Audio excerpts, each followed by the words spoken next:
So I'm a qualified engineer. Yes. Nobody impressed at that, okay? No, don't clap, I'm not good, that's why I'm here tonight. So I was an engineer and I used to work in construction for many years. And at the time I used to stay in Vafa. And then over there, two of my Xhosa friends over there, they were friends with the real J-Something. And then he had come down into a party, and then, so at the party, there was a VIP section, and we were allowed to go there because my friends were friends with him. And we're sitting there in the party, and then this colored girl comes, and she's in charge of the hostessing. So she's like, can I get you guys anything? I'm like, no, I just drink water. She's like, you can have anything you want, it's VIP. I was like, no, just water is fine because I don't drink. So she comes and she forgets the water. And she goes, and then she comes again, she's like, what are you drinking? I was like, they still have that same water from before. She's like, oh, so sorry, she gets the water, and because she's apologetic, she's like, oh, I'm so sorry, but hey, you look a lot like we're in the same room together. It's like, you guys look, and I'm about to tell her that it's a funny story that we look alike. I'm about to be honest. And then my Xhosa friend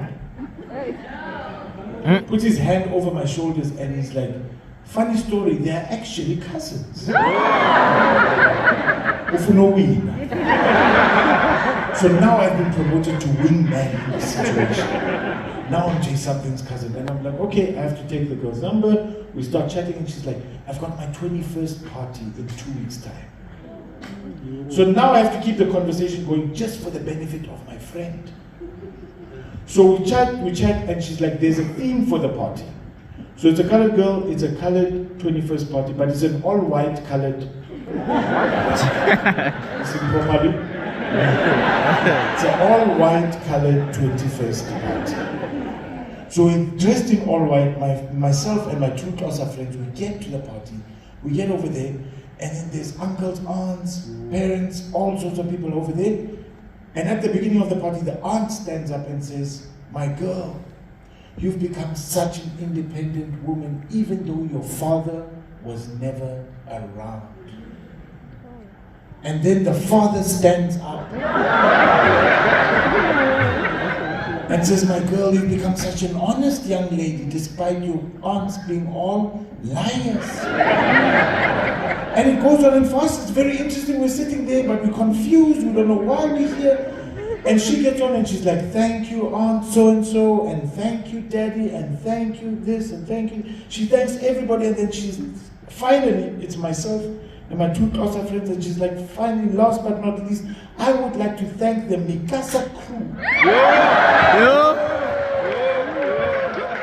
for coming here tonight. She met me with the real Mi Casa. She knows I'm not Mi Casa.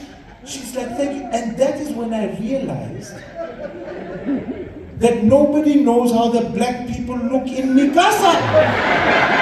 Because all they see is J-Something and two black guys. They're like, this is Mi Casa. From there, we were treated like celebrities. Went around and they're like, hey, Jay, do you want something to eat? They were serving us food. And I was starting to feel uncomfortable. But luckily, the proceedings were finishing soon. But they were proposing to go to the after party. And my friend's like, hey, we need to go, we owe it to them. I was like, Ola, we don't owe them anything yet. But fine, I was a good wingman. I said, okay, let's go to the after party. Because I know without J-Something, there is no Mi Casa.